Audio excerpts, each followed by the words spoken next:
Riot wasn't just, a little fluke. It wasn't, they said they know nothing, and it's true, they didn't know nothing. They were basically a bunch of ignorant, bigoted racists. But they said it because they were covering stuff up, right? Who are you? What are you going to do? I don't know. I don't know nothing. Well, are you bigoted, stupid racist? Is that what you are? Oh, I don't know nothing. Well, you probably are. If you don't know nothing, well, yeah, you're bigoted, stupid racist.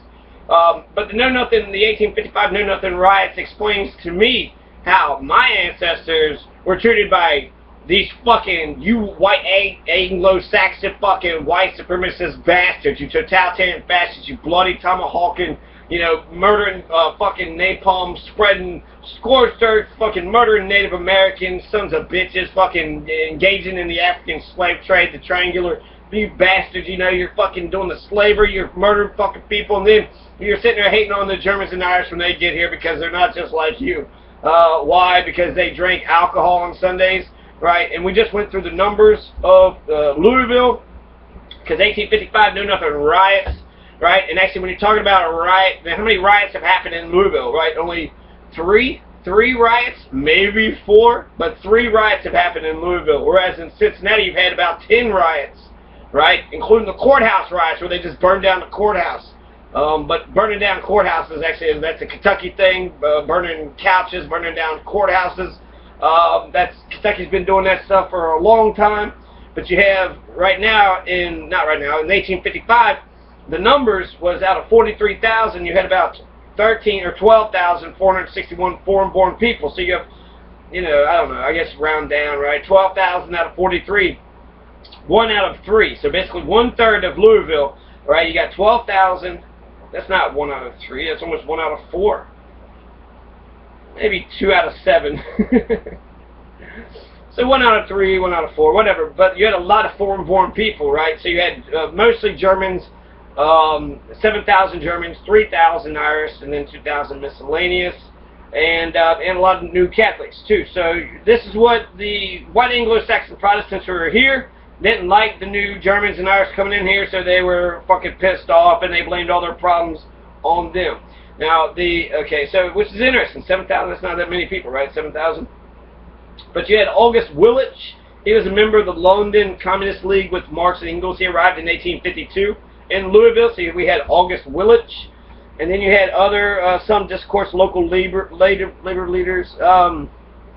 We had a lot of elected general on the Union side of the Civil War, so that was August Willich. He fought in the Union, right? He fought for Abraham Lincoln.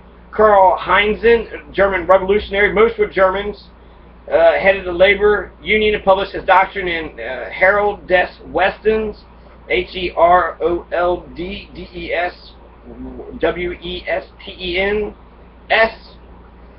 So that was a German publication, right? Herald des Westens. You also have the Louisville Anzinger, right? And I've heard about this publication. So the Louisville Anzinger was like the main German publication.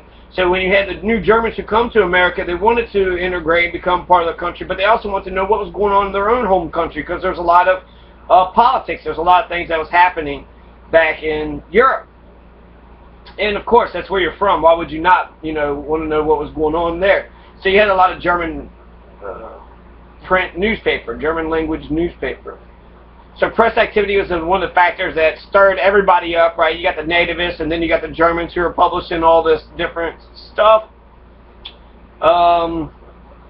George Philip Duran, Otto Schaefer founded the Louisville Anzinger, Anzeiger, to report old country news in the German language. Nativist resentment was thus aroused by continued interest in the old country, clinging to the old ways. This resentment grew when the Louisville Platform was promulgated by the ex-revolutionaries in 1854. The so-called platform condemned European despots, race, and class privilege. Right? Okay, so you got to ask yourself, not only what kind of people would be attacking Germans and Irish, what kind of insecure fucking low-life pieces of shit? You're sitting there saying what? The fact that Germans come in here and they establish a brewery or the butcher. They were, bringing meat and bringing, hot dogs and hamburgers to the people. Like, what are you trying to hate on German people for? Because they add some flavor to your culture, because they're intelligent, because they're smart. They don't speak your language. They have that, horrible German tongue. Like, they speak that German tongue. They hang out with each other, so they're secretive. You don't know what's going on, right? That could be it. Or they're slave. You know, they were a slave state. They believed in slavery. They believed in all this horrible shit. They pretend to be fucking Puritans, but they did all this horrible shit to the Native Americans. They did this horrible shit to the fucking slaves. So I think more likely it's not so much that they're dirty or paupers or anything like that, but they represented that things are going to change. And then they come in and they said, yes, we do want to change things. We come to America for the freedom, and so we expect to get the freedom, right? So they come to America for freedom, but they didn't like the... so what they called for, the platform, the Louisville Platform of 1854, this is all the revolutionaries getting together. And so there are waves of immigrants, right?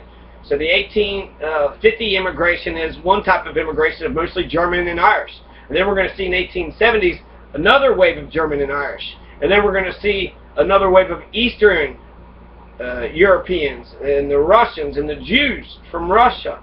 So Estonia and Slovakia and Serbia, so some of those Eastern European countries were coming over here. So I think it's an important connection to see. Basically, America is this, you know, dreamland of this culture, this new activity. Anybody could come here and make a, you know, but then how are they welcome? They're not welcome as being different or bringing new ideas, but they're actually with suspicion and hatred, and up to the point of violence and murder and burning down houses. And some of the violence is some of the worst violence I've ever heard. And I do want to get into actually naming the names. There was a guy named Fritz. They killed a guy named John Vogt. They killed a guy named, you know, they killed lots of people. And I'll get to that after I talk about the, okay, so this, you have the, in the 1854, you have the Louisville Platform, right? So you have all these German radicals and revolutionaries in Louisville. And they're like, we're going to change things. We don't like how things were in Europe, and we're going to change things. And what did they want? They said they condemned European despots. So they didn't like the monarchy. They didn't like serfdom. They didn't like the other thing that's not serfdom, but sounds very similar to it, feudalism, right? So you have feudalism, serfdom. It might actually be the same thing. I don't know. De facto slavery, right? So serfdom. I don't know. The Russians did something different. I don't know. It doesn't matter. They said, fuck the despotism, fuck tyranny. They also said race and class privilege, fuck that shit. So, fuck the rich people, fuck the bourgeoisie, the socialists, wanted, you know, the working class to take over everything. Fuck slavery. So they hated tyranny, they hated racism and classism and slavery, and they hated the Jesuits and the Pope. So that's significant, right? So that's saying that the Germans was a mixture of people. The revolutionaries came in condemning the Jesuits, condemning the Pope. So the very first ones that were coming in here was sort of like the Otto von Bismarck, the people that had experienced the Catholics' violence, the Holy Roman Empire, and a lot of the bullshit that they had done throughout the years, over 500 years worth of, you know, they brought about the Dark Ages. Maybe, I don't know if that's true or not, but that's it's possibly true. So they condemned the Jesuits, they condemned the Pope, they condemned despotism, tyranny, race, class privileges, and slavery.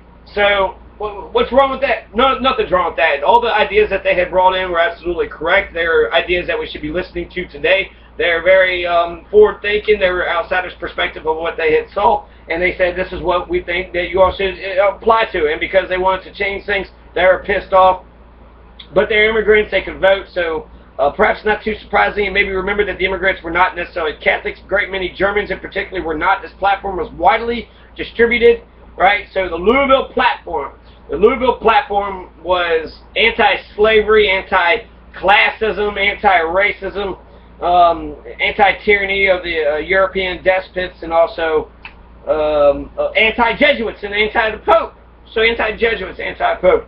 So that's they were actually against the Catholics. They were kind of against the Catholics straight from the get-go. So I think you have to understand Catholicism, right? You're going to have people that's inspired by Jesus, like Joan of Arc, and who just does what's right. But you're also going to have those Catholics who's the ruling class, who's part of the hierarchy, who wants the power and to take over land and to make money. So you got the corrupt Catholic hierarchy, but then you also got those who are inspired by Jesus to do good for the world. So I think you have to make sure, you have to separate those two, because those two are important. JFK was elected in 1961, the first Catholic, and it was a big deal. until he was elected. Like when his race came up, his Catholicism was something. It was like, well, who does his allegiance lie with? The American people, the American flag, Washington D.C., or the Vatican, Rome, Italy, and the Pope? Is he going to be bowing down to the Pope anytime the Pope says to do something? Is he just going to, you know? And so he had to deal with that type of bullshit. But now you have Joe Biden, you have Paul Ryan, you have a lot of Catholics that's in all around today. So really the white German Catholics that the white people were fighting because they're such fucking racist pricks, backwards. I don't know, what's the culture is just money, business. Just making money off of other people's misery and winning. Right? If you can make money, take other people's land, that's the white Anglo-Saxon Protestant. That's the continuity throughout history. And it's important. It's important to understand the continuity. Kentucky had lots of history of races. 1812, War of 1812, Mexican-American War, most of it was fought with Kentuckians. Right? Zachary Taylor's from Kentucky, president. So anyways, the Louisville platform, clearly the correct way for America, but the know-nothing, racist, white supremacist, Anglo-Saxon, bigoted, Protestant, bastard pieces of shit was against it. And so they were mad about all this bullshit. There's actually another thing here that happened in Cincinnati.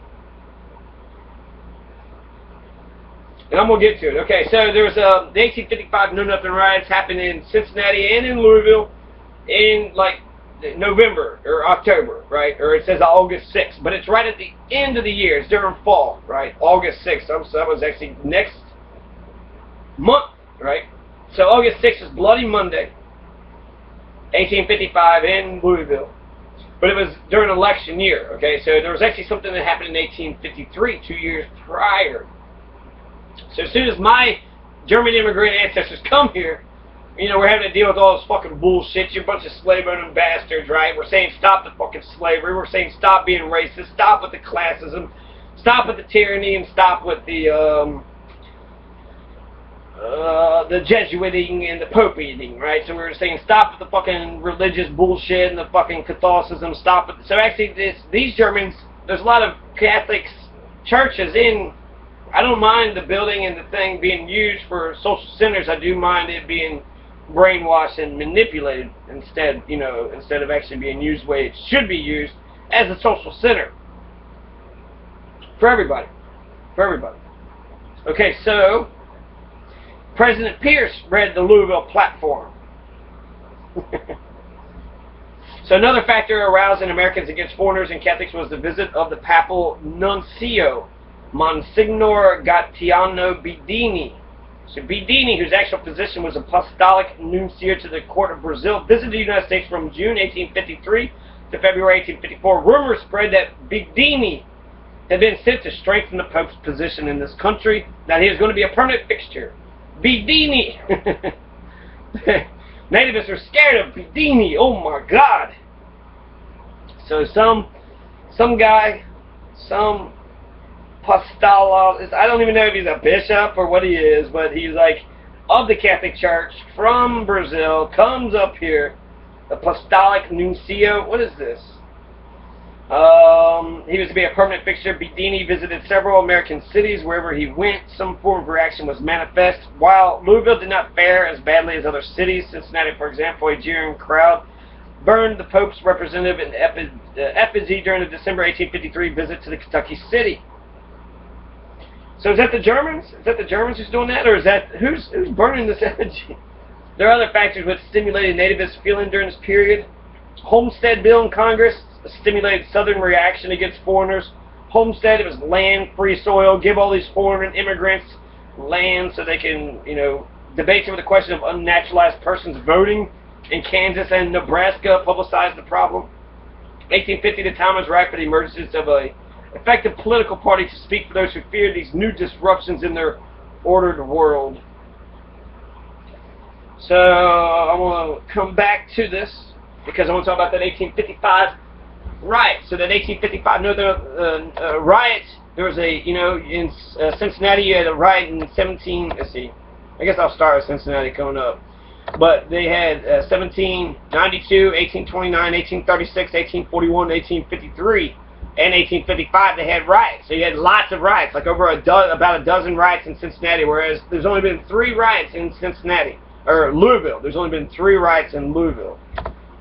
1505. So the one in 1853 has to do about something with the Germans marched on the home of the Catholics. So the Germans was actually anti-Catholic in 1855.